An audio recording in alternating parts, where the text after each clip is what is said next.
हाय, तर आज शिवायचा आहे आणखीन एक डिझाईनचा ब्लाऊज. तो मी काल कट करून ठेवला होता, तोच मी आता शिवायला घेते. इथे मी कटोरीचा भाग अस्तरला जोडून घेते आणि अशाच पद्धतीने सगळे पार्ट जोडून घ्यायचेत.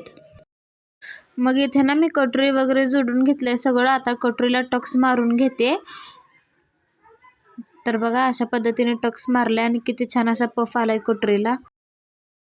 मग नाही ते पुढच्या भागाला मी गोट जोडून घेते आणि अशा प्रकारे पुढचा भाग पूर्ण तयार झालेला आहे. मग घेतलं बॅक पार्ट तयार करायला आणि ह्याला ना मागे डिझाईन करायचे आहे, म्हणून सिंपल असा गोल गळा काढलाय आणि त्याच्यावरच आपल्याला डिझाईन करायचे.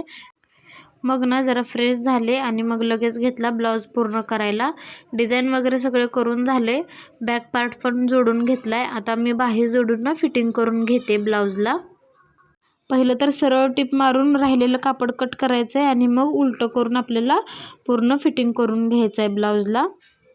तर बघा अशा पद्धतीने सिंपल असं कटोरी ब्लाऊज तयार झाला आहे आणि बॅकला पण सिंपल अशी डिझाईन केली आहे बघा. हे बघा